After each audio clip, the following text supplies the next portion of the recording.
रात घनी थी, इतनी कि टिमटिमाते तारे भी हिम्मत हार चुके थे। चांद बादलों के पीछे कहीं छिपा हुआ था, जैसे किसी हादसे का गवाह बनने से कतरा रहा हो। सिर्फ झींगरों की आवाज और कहीं भेड़ियों की गुर्राने की आवाज आ रही थी। ये खामोशी डरावनी नहीं थी, बस इतनी गहरी थी कि सांस लेना भी भारी लगता था। गांव में चारों ओर सन्नाटा पसरा था। हर घर की रोशनी कब की बुझ चुकी थी। सिर्फ चौधरी के पुराने हवेली की एक खिड़की से हल्की पीली रोशनी बाहर आ रही थी। ये हवेली जो गांव के ठीक बाहर घने पेड़ों के साए में खड़ी थी। रघु चौधरी का पुराना नौकर आज भी जाग रहा था। उसकी उम्र लगभग 70 के पार कर चुकी थी और उसकी झुर्रियों भरा चेहरा उस पुरानी हवेली की दीवारों से भी ज्यादा पुराना था। वो एक छोटी सी लालटेन की रोशनी में आग के पास बैठा अपनी लाठी को ध्यान से देख रहा था। उसकी आंखें उम्र के साथ धुंधली पड़ चुकी थी, पर उनमें आज भी एक अजीब सी चमक थी, जैसे वे कुछ ऐसा देखती हो जो औरों को दिखाई नहीं देता। गांव वाले कहते थे कि रघु को हवेली की हर ईंट, हर कोने की कहानी पता है, और वो ये भी कहते थे कि रघु ने उस हवेली में कई ऐसी रातें गुजारी हैं जहां रात का सन्नाटा ही सबसे बड़ी आवाज बन जाती है। आज भी ऐसा ही कुछ था। रघु ने धीरे से लाठी को जमीन पर रखा और एक लंबी सांस ली। उसने आंखें बंद की और उसके जहन में बरसों पुरानी यादें ताजा हो उठी। कई बरस पहले की बात है, वो भी तब जब वो बूढ़ा नहीं था। तब रघु जवान था और चौधरी साहब के लिए नए शहर से कुछ जरूरी कागजात लेकर लौट रहा था। गांव पहुंचते पहुंचते रात गहरी हो चुकी थी। घना जंगल जो गांव को बाहरी दुनिया से अलग करता था, वो रात और भी भयानक लग रहा था। पेड़ अपनी लंबी लंबी शाखाओं से रास्ते को इस तरह ढक रहे थे जैसे वो किसी को अंदर आने से रोक रहे हो।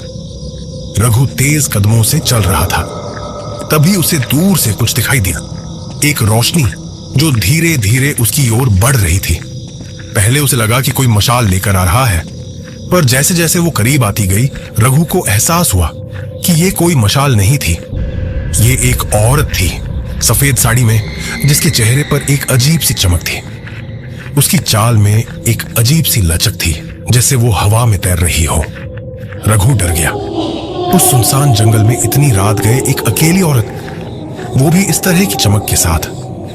उसके मन में डर की एक लहर दौड़ गई, पर साथ ही एक अजीब सी उत्सुकता भी थी। उसने मन ही मन सोचा, ये कौन हो सकती है? कहीं कोई गांव की ही औरत तो भटक नहीं गई। जैसे ही वो औरत रघु के करीब आई, उसकी चमक और तेज हो गई।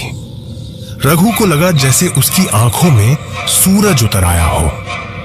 औरत ने अपना चेहरा उठाया और रघु ने देखा कि उसकी आंखें काली थीं, जैसे उनमें कोई आत्मा हो। होंठ नीले पड़ रहे थे और चेहरे पर एक अजीब सी उदासी थी। कहां जा रहे हो रघु? औरत ने एक मधुर आवाज में पूछा। रघु का गला सूख गया था।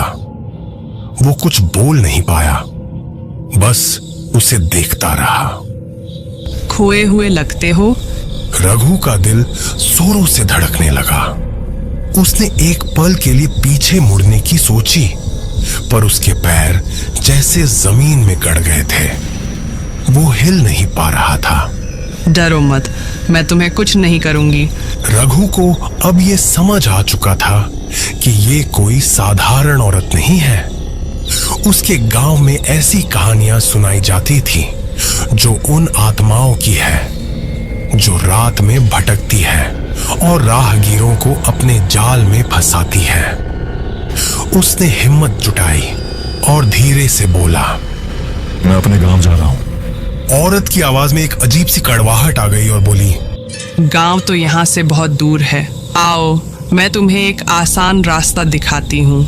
औरत रघु के सामने से गुजरी और जंगल की एक ऐसी पगडंडी पर मुड़ गई जो रघु ने पहले कभी नहीं देखी थी।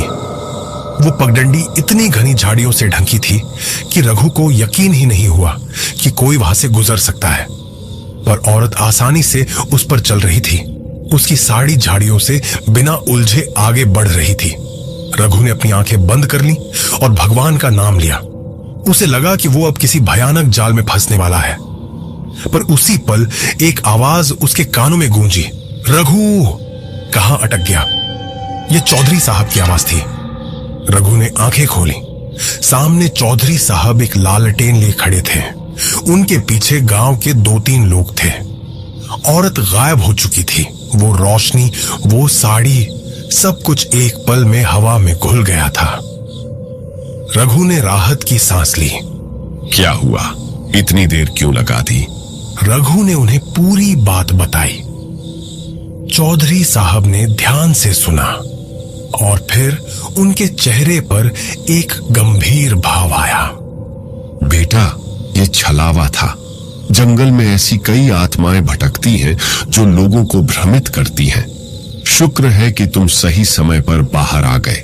उस रात रघु हवेली में वापस आ गया, पर उसकी नींद उड़ चुकी थी। हर बार जब वो आंखें बंद करता तो उसे उस औरत का खाली चेहरा और उसकी खोखली आवाज सुनाई देती। रघु ने आंखें खोली। आग की लपटें धीमी हो चुकी थीं। बाहर अब भी अंधेरा था, वैसा ही घना और डरावना। रघु को पता था कि उस रात के बाद भी उस छलावे ने उसका पीछा नहीं छोड़ा था। कभी कभी उसे हवेली के अंदर दूर से उस खोखली आवाज की प्रतिध्वनि सुनाई देती थी।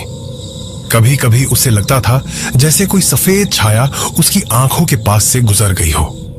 हवेली में रात कभी खत्म नहीं होती थी, या यूं कहें कि रघु के लिए सूरज कभी उगता ही नहीं था।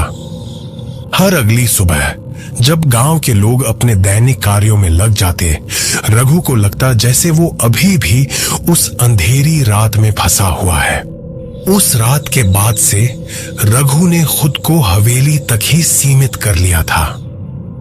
वो बाहर की दुनिया में कम ही निकलता था।